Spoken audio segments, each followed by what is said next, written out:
mu minsi ishize hari ikintu Imana iherutse kunyereka nicaye mu rusengero ndumirwa, ariko birababaje bene data, birababaje. Satani yinjiranye abantu mu rusengero, abenshi bari mu gahuge, abenshi baza bameze nk'abaje mu gutembere, abenshi baza batazi icyo baje gukora mu rusengero. Buriya niba winjiye ahitiriwe izina ry'Imana, biriye kuhubaha, ugaha agaciro k'ahantu ugeze, k'ahantu uri. Ntabwo bikwiriye yuko wagakwiriye kwifata uko wishakiye mu gihe winjiye mu nzu yitiriwe izina ry'Imana. Abantu badatinya no kwicara mu nzu y'Imana bakaganira ku baturanyi, bakaganira ku bantu bo mu rugo, bakaganira ku nshuti zabo, wicaye mu rusengero kandi mwibereye mu kunegurana. Birakatsindwa n'Uwiteka. Abantu nk'amwe mu bikora ntabwo ari byiza, kuko deja ni ukuvuga ngo waje gusenga ariko Satani nawe yaje aguherekeje, uricara ukicarana nawe agasigara agukoresha, hajya mu mwigisha ugasanga wibereye mu bindi. Ibi bintu ntabyinjiramo. Nakora amahano yo gutangira kuvuga ibyo Imana itanyemereye, ariko ndababwira ngo umunsi Imana yanyemereye nzabivugaho ibi bintu, kuko tubereye kubabwira nta kintu mukwiriye kuzireguza n'umunsi n'umwe. Kandi gisekeje, bene abo bantu niyo ubagiriye inama bumva ko ari wowe musazi. Hari n'uwo nari nkubitiye urushyi mu rusengero bitewe n'ibyo nari mbonye arimo, kuko yari yanjennye rwose. Gusa ikinzanye hano bene data nshuti z'umusaraba, nje kuvuga cyane cyane ku bakozi b'Imana mwahamagawe n'Imana. Bene data nshuti z'umusaraba, iyo Imana igutoranyije, iyo iguhamagaye, iyo Imana iguhamagaye ikagutoranya mu magana menshi y'abanyabyaha, nuko haba ari icyo Imana ikubonamo kizahindurira benshi mu gukiranuka mu gihe kizaza. Hari ukuntu Imana ikwitegereza ikakureba ikavuga ngo uyu muntu umuhamagaye namubyaza umusaruro. Imana ikaguhamagara ikagutoranya mu magana menshi y'abanyabyaha, ikagucuramo noneho uwishaka kuba we. Hari impamvu yasatinze nuko akurindiriye ngo wihane wiyeze bigutandukanya nawe, utihana ngo ukizwe muri aka gahe ufite, ntacyo uzireguza kandi ntuzamukerereza. Ijuru ni iry'umuntu ku giti cye mbabwire, nawe uzajyana n'undi nta n'uzabura n'irundi, buri muntu azibarizwa ibyo yakoze ku giti cye. Ijuru ni iry'umuntu ku giti cye mbabwire, nawe uzajyana n'undi nta n'uzabura. Bene data nshuti z'umusaraba, ndabasuhuje mu izina ry'Umwami wacu Yesu Kristo, Umwami Imana nabishimire. Ni wa mugaragu w'Imana isumba byose, Faustin Mwenyamari. Niba ari ubwa mbere duhuriye hano kuri channel, kandi akaba ari ubwa mbere ufunguye hano iyi channel, ukaba utarakoze subscribe, ukore like, ndagusabye ubikore kugira ngo tujye tubana kenshi muri uyu mwanya. Niba ukunda ijambo ry'Imana, ariko niba wumva ari ngombwa kuri wowe, ukabona ko hari umumaro byamara, ukabona yuko hari icyo twahuriraho, cyane cyane ku ijambo ry'Imana, ku by'Imana iba yaducishijemo, tukaza hano kuri kamera, nshuti yanjye, nshuti y'umusaraba, ukore like, ukore subscribe, hanyuma nibiba na ngombwa wumva aricyo byakunguye ubushayaringe n'abandi. Rero kubw'iyo mpamvu nje kubw'umugambi w'Imana ndaje nzanye ijambo Imana yateretse ku mutima wanjye kugira ngo turisangire, hanyuma ugira icyo ukuramo, hanyuma ugira icyo ugenderaho muri iyi minsi, ugira ijambo ukuramo rikubera akabando wicumba muri iyi minsi igoye umugenzi, kuko iyi si irimo byinshi bicundacunda bigacugusa abagenzi bari kujya mu ijuru. Urabona nk'aha ngaha naho nkunda gusengera, aho mba naje gutangira izi message, akenshi mba mvuye aha ngaha kubanza gusenga, kwihererana n'Imana. Nawe rero jya ufata umwanya wo kwihererana nayo kuko bigira umumaro mwinshi, birafasha bene data.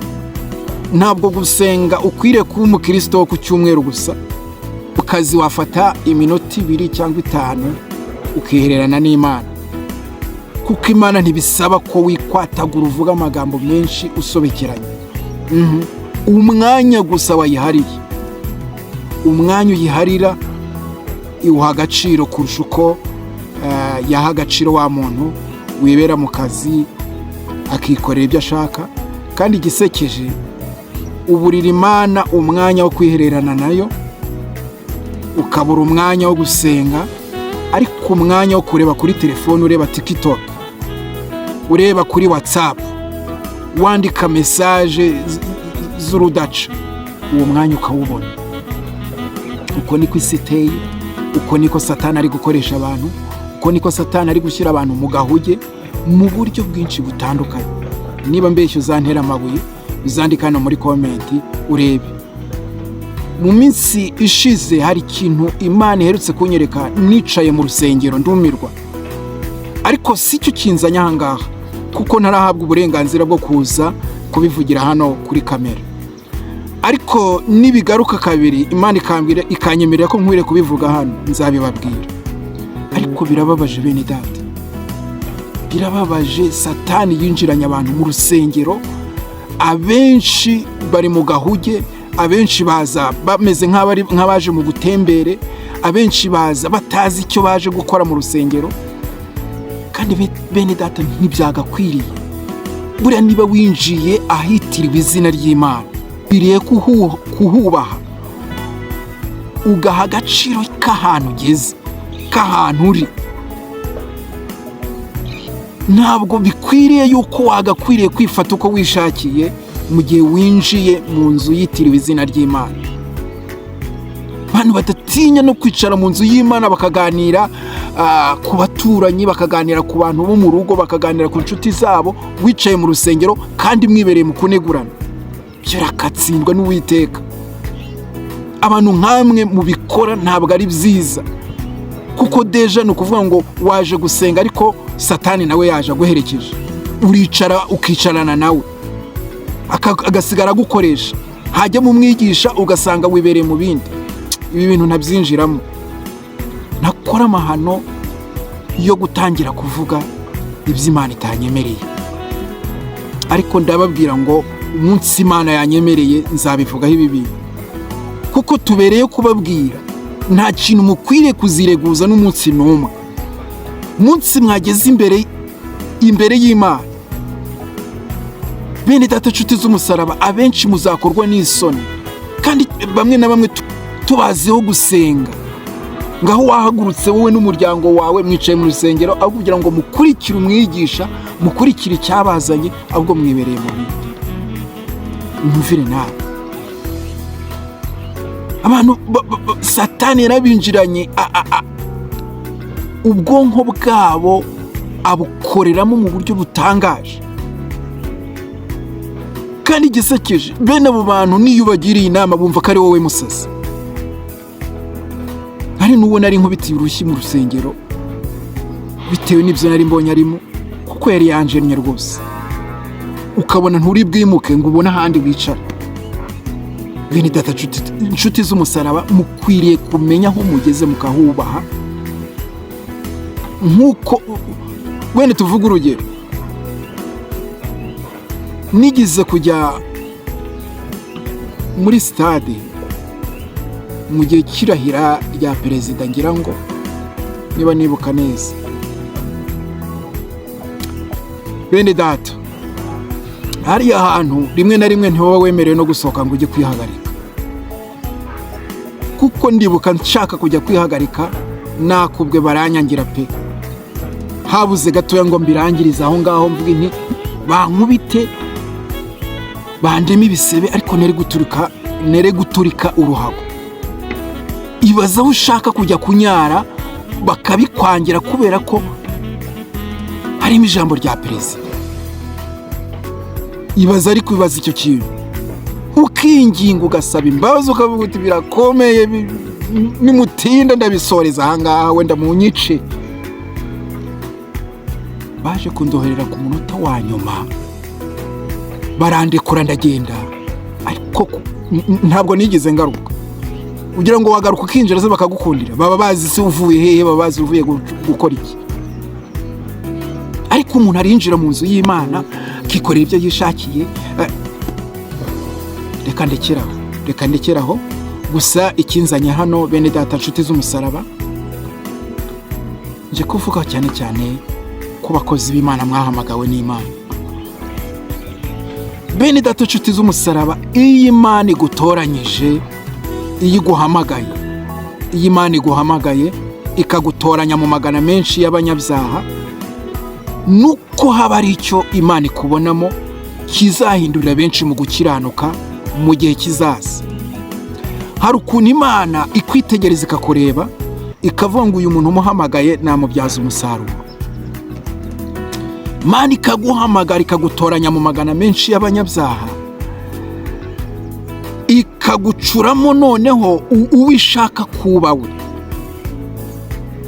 Ni ukuvuga ngo Imana iyo imajije kugucura iragucura ikagukuramo ikintu cyitwa inkamba muri wowe, ikakumaramo ibintu byitwa ibikoma n'amashereka, ikagucuramo umukozi yumva ishaka, hanyuma yarangiza kugucura igatangira kukubyazamo umusaruro w'icyo Imana ishaka kukubyazamo.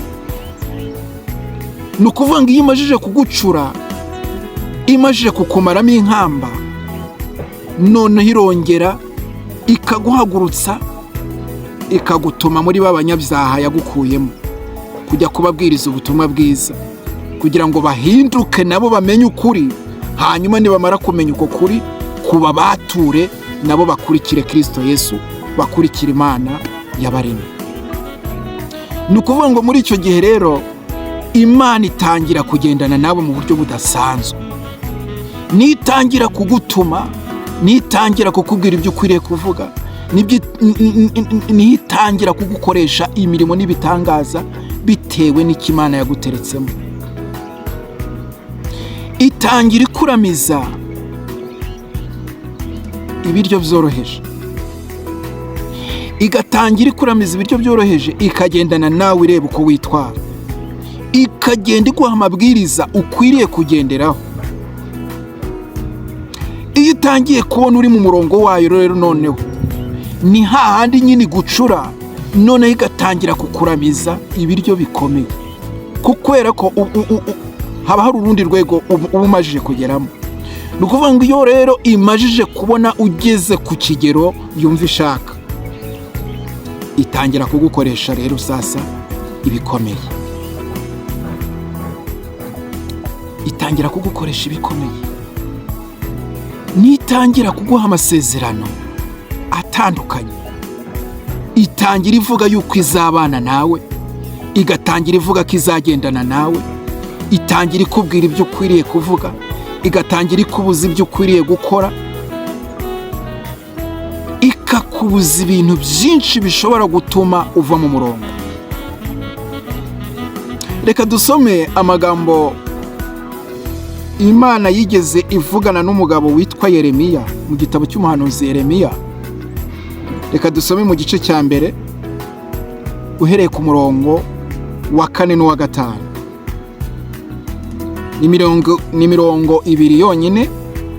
Haranditse ngo, titire y'amagambo iravuga ngo Imana ihamagara Yeremiya ubuhanuzi. Ku murongo wa 4 haravuga ngo, nuko ijambo ry'Uwiteka rinzaho riti, nakumenye ntarakurema mu nda ya nyoko, kandi nakwejeje utaravuka ngushyiriraho kuba umuhanuzi uhanurira amahanga. Urumva uko Imana itoranya? Kasubiremo aya magambo, nuko ijambo ry'Uwiteka rinzaho riti, nakumenye ntarakurema mu nda ya nyoko, kandi nakwejeje utaravuka ngushyiriraho kuba umuhanuzi uhanurira amahanga.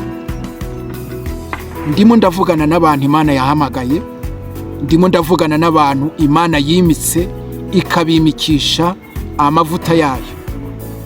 Iyo Imana igutoranya iba yararangije kukumenya kera ukiri urusoro mu nda ya mama, utaraba urusoro mu nda ya mama wawe. Ni ukuvuga ngo nanjye ntaravuka yarinzi ko nzaba nicaye kuri kamera ndimo mbabwira. Ariko iyo Imana igufiteho umugambi, bene data nshuti z'umusaraba dusangiye Kristo Yesu, igifata igihe Imana yacu cyo kugucura, ikagucuramo umuhanuzi ufatika, ikakugira uwo ushaka kuba we, aho nitangira gukorana nawe. Nandimo mvuga ngo niba Imana yaragutoranyije ikagusiga amavuta yayo y'ubutore, ikagutuma kubwiriza ubutumwa bwiza hanze ndetse n'aho utuye, kugira ngo Imana ibone inzira yinjiramo ikoreramo. Imana yacu rero itoranya uko ishaka. Ni ukuvuga ngo iyo imajije kugucura rero sasa, imajije kukugira igikoresho cyayo, ibona ko ugeze mu kigero Imana ishaka, itangira kuvugana nawe ibikomeye, igatangira kugutuma ku bakomeye, igatangira kugutuma hirya no hino aho yumva ishaka ko ujyana ubutumwa bwiza. Nibwo itangira kukubwira ngo haguruka ugende ubwirize ubutumwa bwiza, ubwire abo wahozemo, ubabwirize iby'agakiza keza, ubabwire ibyo kugaruka kwa Yesu, abababajwe ariko bakihanganira imibabaro kubwo kubaha Kristo Yesu, kubwo kubaha Uwiteka. Mbese azaza aje gutwara umuntu wese wihanganiye igihe yari arimo, ariko agaharanira kubahisha Imana yamuhamagaye. Bene data nshuti z'umusaraba, aho niho Imana itangira ivugana nawe, wowe unteze amatwi, wowe Imana yahamagaye, wowe Imana yimitse ikamwimikisha amavuta yayo. Niba Imana yaraguhamagaye ikagutoranya, ikakugira umugabuzi w'ijambo ry'Imana, ikagutuma abantu kugira ngo ugende urobe abantu, noneho kugira ngo urobe abantu, abenshi mukaba mwarataye umurongo Imana yabahamagariyemo. Aho kugira ngo murobe abantu, mukaba muri kuroba amafaranga mu mifuka y'abana b'abantu. Mu by'ukuri Imana yambwiye ngo mbabaze ngo ko mwataye umurongo abenshi muri mwebwe, aho kugira ngo murobe abantu mukaba muri kuroba amafaranga ari mu mifuka y'abantu. Aho none ngo nimuhinguke imbere y'Imana, bene data nshuti z'umusaraba, muzireguza iki? Abenshi ko mwatangiye kwihemba mukiri mu isi, Imana ikaba iri kuvuga yuko nkwiriye kubabwira ngo nimugera imbere y'Imana niki muzahembesha, niki muzabwira Imana. Abandi mwatangiye kwihemba, bandi aho kugira ngo muhagarare mu mwanya Imana yabateretsemo, mwatangiye kwitotombera Imana. Ugasanga umuntu bamutumiye kubwiriza ubutumwa ahantu, aho kugira ngo abwirize abantu iby'Imana yateretse muri we, ahubwo akababwiriza iby'Imana yamuteretsemo, ariko akagerekaho n'agakeregeshwa. Njye bamwe muri mwebwe mbabazwa n'ubutumwa bamwe muri mwe mutanga. Ugasanga umuntu yatangiye abwiriza neza, ariko yajya gusoza akagusha abantu. Imana yambwiye ngo mukore mu mifuka yanyu, muzane amafaranga duturire Imana muri ubu buryo ubu. Imana yabimbwiye, ariko wabaza Imana ikavugana nanjye mbwira ngo uyu muntu yavuze nibyo ageretseho, ntabwo ari njye wabimutuma. Muzane amafaranga, mutambe igitambo cyuko muri amahoro, mutambe igitambo. Imana igiye guhindura amateka mu buzima bwanyu. Hari n'ibindi ntavugiye ahangaha kubw'umutekano wanjye, ariko bene data nshuti z'umusaraba, benshi mu bakozi b'Imana muzabazwa ibintu byinshi mu butumwa muvuga mukagerekaho n'ibyanyu. Nasomye ijambo ngira ngo riri muri Yakobo, sinibuka igice neza, rivuga ngo niba wifuje kuba umwigisha ni byiza, ariko ngo ujye uzirikana yuko umwigisha azabazwa ibintu byinshi kurusha wa muntu uri hasi, wa mukristo uza akicara mu rusengero tukamwigisha. Buriya niyo mpamvu rimwe na rimwe njyewe iyo mvuye aha ngaha cyangwa nkava n'ahandi mvuye kubwiriza ubutumwa bwiza, fata umwanya nkenyuramo nkavuga ngo ese sinaba natandukiriye nkavuga ibidakwiriye? Ibi rero hari abatabikora. Buriya umugaragu w'Imana Yobu nicyo yaturushije abantu benshi muri twe. We yafataga ngo igihe akihererana n'Imana, nanone agasenga Imana, ngo atamba n'ibitambo, akabitamba akurikije umuryango we.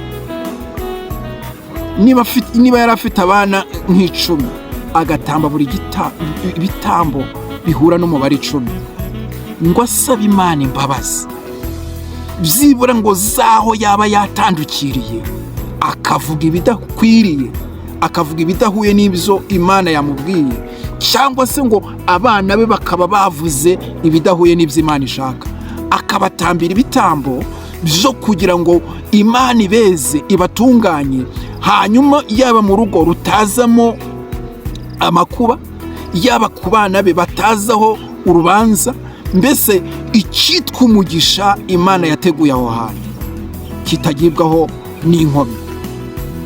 Bene data nshuti z'umusaraba, benshi muri mwebwe ni ryari mutamba ibitambo byo gusenga? Mwihana mukihanira n'abana banyu n'imiryango yanyu. Ndavugana namwe mufite ibyibura agasamusamo ko gusenga, kuko ndabizi ko bamwe muri mwebwe mwanarekuye mutagisenga uko bikwiriye. Umuntu arasenga agasengera hejuru y'ibyaha, akiyibagiza yuko mbere yuko aterura isengesho akwiriye kwiyeza, akitunganya, akabanza akikuraho urubanza.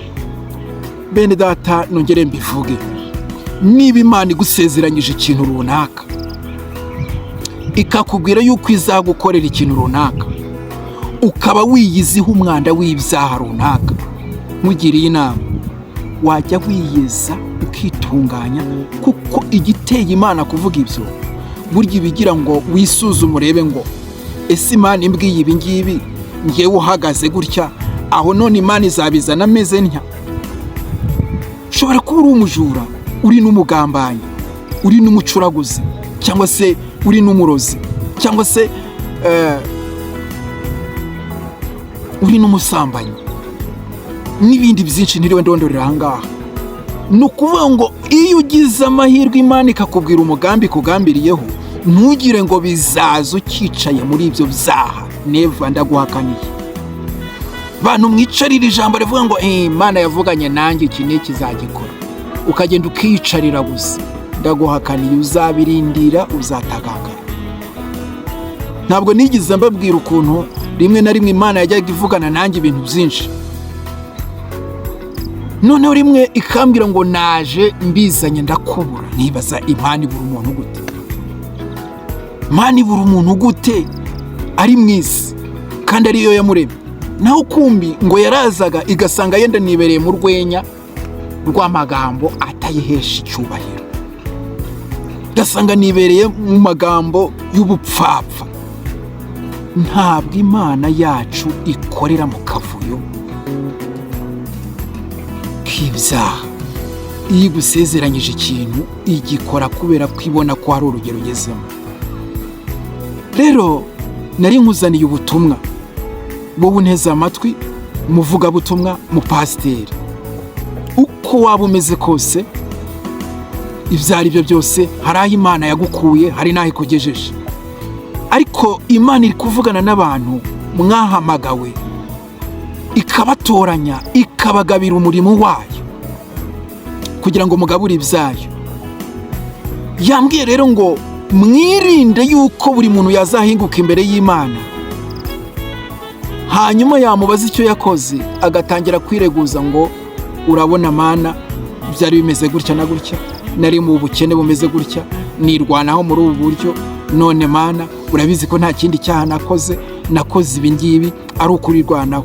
Ntabwo Imana ikorera kuri tolerance. Nta cyaha cy'imfabusa, nta jambo nako ry'imfabusa Imana ijya yirengagiza, cyane cyane ku muntu wahamagawe n'Imana. Umuntu Imana yatoranyije, umuntu Imana yahamagaye, umuntu Imana yahaye ijambo, hari amagambo ukwiriye gutandukana nayo, udakwiriye kuvuga nk'umukozi w'Imana. Jya wibuka yuko akenshi Imana iba yaraduhaye akanwa karema. Aka kanwa kacu rero hari amagambo adakwiriye kukazamo. Niba Imana yaragutoranyirije kuroba abantu ngo bazane kuri Kristo Yesu, ngo bazane ku Mana, ukwiriye kubikora unezerewe, wishimye, kuko Imana yakumenye kera nk'uko yamenye Yeremiya, ikuremera kubwiriza ubutumwa bwiza, kugira ngo abari kure n'abari hafi bamenye ukuri kw'ijambo, bamenye icyo Imana yabaremeye, hanyuma bahindukire baze kuri Kristo Yesu, baze kuwiteka, hanyuma Imana nayo ibarememo icyo ishaka kubakoresha. None se ni iki cyabateye bamwe muri mwe? Ntabwo ari mwezi. Ni iki cyabateye gutandukira inzira y'agakiza, inzira y'umuhamagaro, abenshi mugatangira gukurura muroba amafaranga mu mifuka y'abana b'abantu kandi atari cyo mwahamagariwe?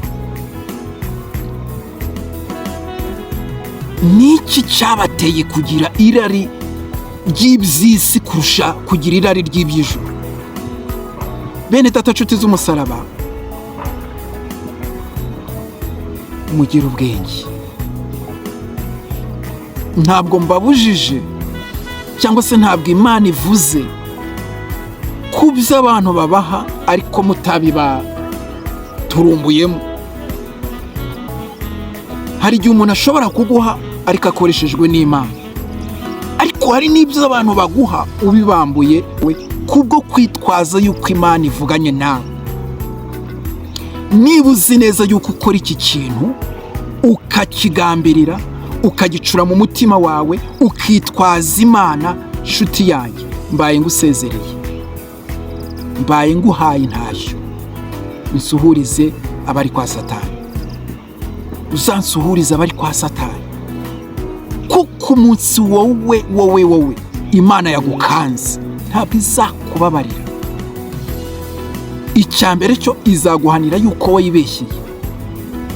Icya kabiri iguhanire yuko wamenye ukuri, aho kugira ngo ukugenderemo, ahubwo ugahitamo kuyobya abantu witwaje yuko ari Imana yabikubwiye. Imana izagukanda kandi ntabwo uzava mu isi utarabona ibimenyetso. Ntabwo uzava muri iyi si Imana itaragukandira muri iyi si, kuko hari abihengura ikabakanda, yamara kubakanda ugashaka kugaruka bitagishobotse. Hari abo Imana izajya ivuna, yakuvunika kubwira ngo narakuburiye.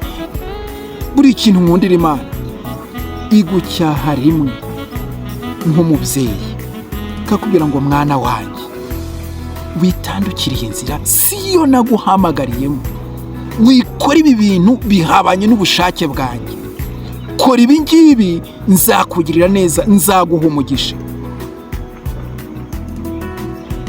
Ikakureka, ejo ukongera, Imana ikongera ikagaruka, ikakuburira nk'umubyeyi, ikakubwira ngo mwana wanjye sinakubujije, rekura iki kintu, nzakugirira neza, ni ukuri ndirahiye, ndi Uwiteka, nzagutabara, were kwirwanirira, komeza umurimo wanjye, uwukore unezerewe, uwukore mu nzira nziza, ni ukuri nzakugirira neza. Imigisha yawe iri imbere, urimo uragenda uyisanga, ikakureka, ejo ukongera. Iyo ubikoze ubugira gatatu, ukabikora ubugira kane, nshuti y'umusaraba, iyije izivunagura. Niba utazi inkoni y'Imana cyangwa umunyafu w'Imana, burindire wowe ukomeze utandukira inzira rwose pe. Ariko niba uri umunyabwenge, ufite mu mutwe hatekereza, ufite iyerekwa muri wowe, nakugira inama yo gukata ukagarukira aho ngaho, Imana itaragutera umugongo burundu. Kuko hari igihe yirinda kugutera umugongo burundu, igakomeza kubwo kugufuhira, kubwo kugukunda, igakomeza ikwegera, ikuburira. Nasomye ijambo riri mu Migani mu bice 29 rivuga ngo umuntu Uwiteka akunda aramucyaha. Reka turisome ntaza kubapfunyikira. Buri hari igihe Imana ikuburira ikakubwira rimwe kabiri gatatu, ariko burya nuko ibidashaka yuko uzarimbuka uzize yuko utamenya. Niyo mpamvu rero ibanza kukuburira ikakubwiriza kugira ngo ejo niza izaze ariko bizi yuko yakubwiye, yabanje kukubwira. Ni ijambo riri mu Migani 29, yenda birashoboka ko abantu benshi murizi. Ni mu bice 29 ku murongo wa mbere. Ucyahwa kenshi agashinga ijosi, azavunagurika atunguwe, nta kizamukiza. Urumvira ijambo ariko urimo uraryumva pasite, urimo uraryumva profete. Hari amazina yaje ubu ngubu ngewe ntanamenyereye, ariko ngewe ntabwo mbikunda. Nubinyise ndamubwira ngewe jya uhamagara ko ndi umukozi w'Imana. Hari amazina abantu biyise ba profete, ba potere, n'andi mazina ntiriwe ndondora hano, ariko aya ngayo nitudakora neza ntabwo ari azatwinjiza mu gihugu cyo mu ijuru. Icyo Imana idushakaho ni ugukora ibyo ishaka mu gihe ishakiye. Niba ucyahwa kenshi rero ugashinga ijosi, rindira gato, kuko kuza ko naho yatinda izaza. Mukomeze mwicundacunde muri ibi ngibi, ariko umunsi Uwiteka yihagurukiye akaguhagurukira mutumishi wa Mungu, akaguhagurukira wa mupasiteri we uyobya intama, ugakora ibihabanye n'iby'Imana yagutoranyirije, rindira. Munsi yiyiziye uzabibonesha amaso. Ni ukuri kwiyampamagaye ntabwo uzakurwa mu mubiri Imana itaragukubita umunyafu ngo igushyire ku kabarori. Niyo mpamvu buriya ibanza kugucyaha, ikabanza ikakubwira, ikabanza ikagusanga, ikabanza ikakwigisha, ikaguhugura, byaba na ngombwa ikagusanga no mu nzozi, ikakwereka aho uri gutambika ibirenge. Buriya nicyo nkundira Imana. Irabanza ikagusanga nk'umuntu yahamagaye, ikabanza ikakwereka umurongo ukwiriye kugenderamo, ikakwereka aho watambitse ibirenge, ikakwereka ko ukwiriye kugaruka. Ariko iyo wishe amatwi ukica umuburo, ubwo burindiriye yuko Imana izana inkoni. Kandi inkoni y'Imana iza mu buryo butandukanye. Njya mbibwira abantu, hari igihe ibanza kuguteza abantu bakakumenya, kugira ngo aho uciye hose nk'uko yabigenje kuri Gahini, igihe yamaraga kwica Abeli, Imana yamushyizeho ikimenyetso. Rero niba nawe ushaka kugushyiraho ikimenyetso, rindira, komeza ubyigaraguremo. Mperutse guhura n'abantu bari kwigamba. Buriya iyo ngenda narababwiye ngo mpura n'utuntu twinshi tw'udutende. Sanga abapasiteri bamwe bakoze ahantu k'agaserikire, biteretse amafanta bari kunywa, hari n'ibindi baba banywa uba wibaza niba ari amazi, niba atari amazi bikagucanga. Ariko yereka ibyo ngibyo nari kubitindaho. Usanga umwe yivuga ukuntu majije kugeza miliyoni zingahe kuri konte, ugasanga umwe amaje kuvuga ibikorwa amaje kugeraho, ati iyo uragiye intama urazikama ukongera ukazikama ukazizeza yuko Imana izabagirira neza, ati iyo igipfa kuvuga ibyo ngibyo ati ukamupangira ati n'imodoka arayiguha. Bene data nshuti z'umusaraba, mwunyumvire namwe ibyo bintu. Numvise mbabaye. Hari benshi muzabazwa intama z'Imana mwaragiye, Imana izabibabaza, kuko Imana nubwo itinda kurakara bene data, ibanza no kukuburira, ariko utakumva. Ikizakumvisha kirahari. Nsoza nakugira inama yo kugarukiraho, Imana itarakumanuriraho uburakari bwayo, Imana itarakuzanaho umujinya wayo, kuko Imana ni inyembabazi, irakicaye ku ntebe y'imbabazi. Rero garukiraho. Yari umugaragu w'Imana isumba byose, Faustin Mwenyemari, wakugezagaho icyo Imana yambwiye kukubwira kuri uyu munsi wa none. Nucyumvira uzaba umunyamugisha. Shalom, shalom.